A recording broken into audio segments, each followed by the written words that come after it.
Olá pessoal, tudo certo? Espero que estejam todos e todas bem, se cuidando direitinho aí na medida do possível. Pois bem, gente, hoje vamos tratar sobre um tema muito importante, muito caro à sociologia, que são as relações de poder dos países centrais sobre os países periféricos.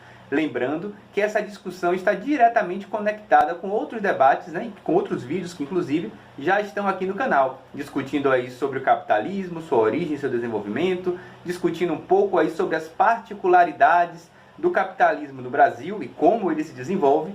E neste encontro de hoje vamos tentar tratar um pouco sobre essas relações de poder entre os países do centro com os países da periferia e refletindo um pouco como estão estabelecidas essas relações e, mais importante ainda, como elas são executadas de fato. A Divisão Internacional do Trabalho, ou DIT, corresponde a uma especialização das atividades econômicas em caráter de produção, comercialização, exportação e importação entre distintos países do mundo. Ô professor, e a Divisão Internacional do Trabalho começou quando? Foi ontem, foi? É claro que não, meus jovens e minhas jovens. A gente pensar que a Divisão Internacional do Trabalho, apesar de dentro da literatura, talvez não tenha uma data muito específica sobre isso, mas com certeza a gente pode pensar a partir do processo de colonização. Colonização das Américas, colonização da África também, de alguns países asiáticos, principalmente ali a partir das grandes potências europeias à época. O capitalismo, naquele momento, quando se desenvolvia, relegava a esses países, a essas colônias, em grande medida, o papel de produtor e fornecedor de matérias-primas. Enquanto a Inglaterra se desenvolvia, a gente lê livro lá no livro de história, o desenvolvimento da Revolução Industrial, não sei o que, aquela agonia toda. Na verdade, por outro momento, só é possível, em alguma medida, esse desenvolvimento, porque dentro da Divisão Internacional do Trabalho, esses países periféricos produzem grande parte, matéria-prima dessa indústria ou mesmo a própria alimentação. E esta, pessoal, é uma chave muito importante para a gente pensar e fazer esse exercício sociológico, esse exercício da sociologia. Afinal, a gente compreender como estão colocadas as relações sociais, as relações econômicas nos dias de hoje, nos dias de abril de 2021, é fundamental a gente tentar recuperar como foram estabelecidas essas relações, historicamente, socio-historicamente, como estão colocadas essas relações, de onde elas surgiram, por que elas surgiram, será que as coisas podem ser resolvidas num passo de mágica? Deixo uma questão, uma frase para vocês anotarem e colarem na cabeceira da cama. Problemas sociais complexos jamais serão resolvidos com respostas simples, Demandam, na verdade, respostas complexas. E essas respostas, muitas das vezes, a chave está nessa análise das relações sociais de forma macro, para a gente compreender como ocorre efetivamente esses grandes processos na história da humanidade. Porém, entretanto, todavia, não daria para a gente fazer uma grande viagem histórica sobre todos os aspectos sobre a Divisão Internacional do Trabalho. Vamos aqui centrar principalmente na discussão após a Segunda Guerra Mundial. E lembrando, obviamente, que nesse pós-Segunda Guerra, o que está acontecendo no mundo? Está acontecendo a Guerra Fria, De um lado, nós temos ali o bloco socialista, encampado pela União Soviética. Do outro lado, o bloco capitalista, encampado pelos Estados Unidos, em alguma medida disputando ali a hegemonia no mundo. Nesse processo também, a globalização ela passa a se intensificar. Obviamente, quando a gente fala da globalização, não estamos falando de hoje, que no celular, no aparelho eletrônico, através da internet, a gente consegue difundir as informações no piscar de olhos. Vale lembrar, inclusive, se a gente for pensar até a própria pandemia que nós vivemos hoje, A velocidade de difusão dessa pandemia, basta somente que uma pessoa infectada entre no avião para que ela se espalhe em alguma medida pelo mundo inteiro. Mas retomando, para pensar esse pós-Segunda Guerra Mundial, a gente tem que pensar também, de uma forma muito importante, que é a internacionalização das empresas, ou transnacionalização das empresas. Ora, até aquele período, nós tínhamos muitas vezes as empresas com caráter muito nacional, ou seja, empresas que estavam ali limitadas ao seu território. Vamos pensar, por exemplo, a Ford, que ali criou o modo de vida americano e que estava instalada dentro do território norte-americano. Porém, com esse pós-Segunda Guerra, com esse investimento dos Estados Unidos na reconstrução da Europa, obviamente visando aí assumir esse lugar de protagonista do capitalismo no mundo, as empresas, principalmente as americanas, elas se espalham ao redor do mundo, assim como as empresas europeias também. E muitas das vezes vem se instalar onde? Nos países subdesenvolvidos, né? Ditos subdesenvolvidos, na verdade não por uma caridade ou por uma tentativa de industrialização daqueles países, mas principalmente para quê? Para baratear a mão de obra nesses países. E este é um elemento muito importante para a gente pensar a divisão internacional do trabalho e dar a linha aí para o que a gente vai discutir a partir de agora. Se eu perguntar para vocês o que é que vocês entendem como desenvolvimento social ou desenvolvimento econômico, o que é que vocês vão pensar? Tic-tac, tic-tac, né? Provavelmente, muitos de vocês vão pensar em fábricas, em indústrias, vão pensar em shoppings, talvez, vão pensar em tecnologia. Tudo isso para vocês, em alguma medida, pode ter uma relação com desenvolvimento.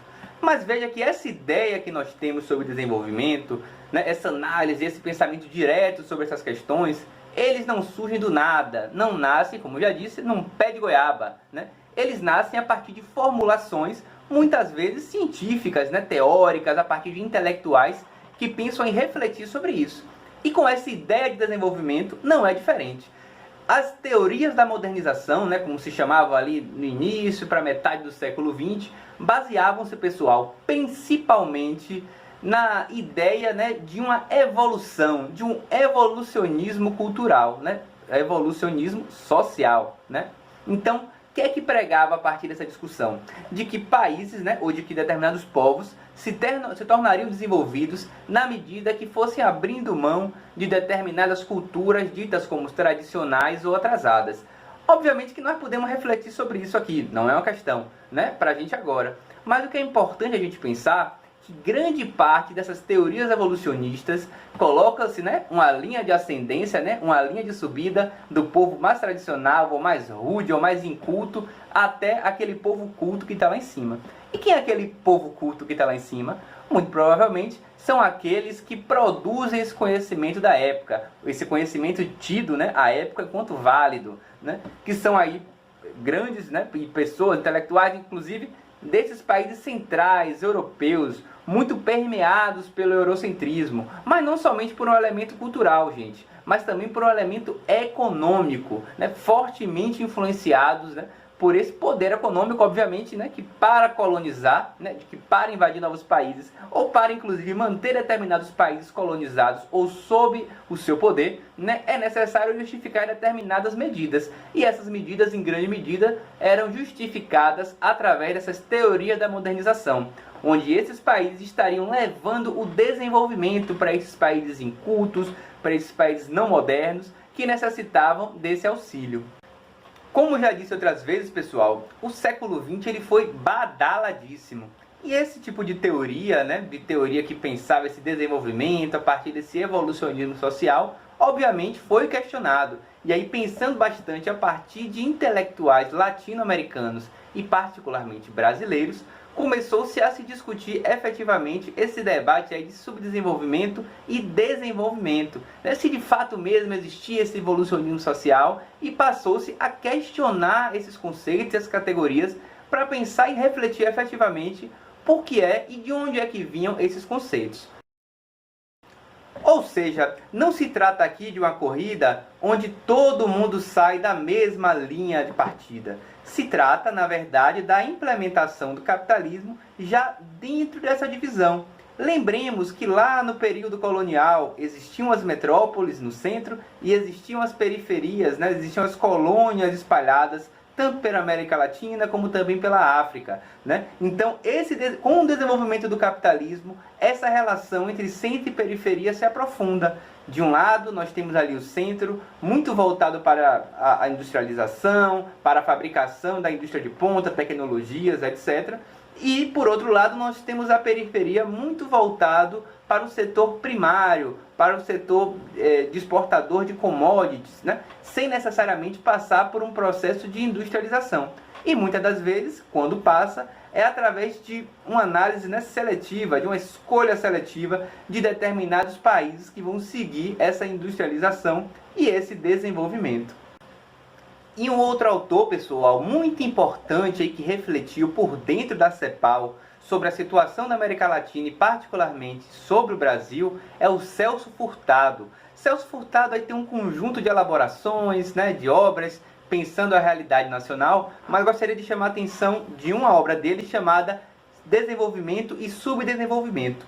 Neste livro, que é uma compilação de textos, né, do Furtado ao longo da vida dele, eu acho que tem um elemento muito interessante que ele coloca para a gente, que é o seguinte: diferente do que se pensava, principalmente nos centros universitários da Europa, né, que desenvolvimento, que esses índices tinham muito a ver com elementos não econômicos, sabe, como talvez educação, como miséria, pobreza, etc., o fundamental era pegar o elemento econômico, né, de forte caráter histórico. Como assim, professor? Significa, pessoal, que para o Furtado, né, para o Celso Furtado, era fundamental compreender aí o desenvolvimento histórico desses países subdesenvolvidos e refletir, inclusive, que o subdesenvolvimento ele não é, como falei, partindo todos de um mesmo lugar, né, de uma linha de partida, e alguns se desenvolvem mais do que os outros. Não, no estabelecimento do capitalismo através da colonização, né, além-mar pelos países europeus, já está estabelecido ali dois polos, né?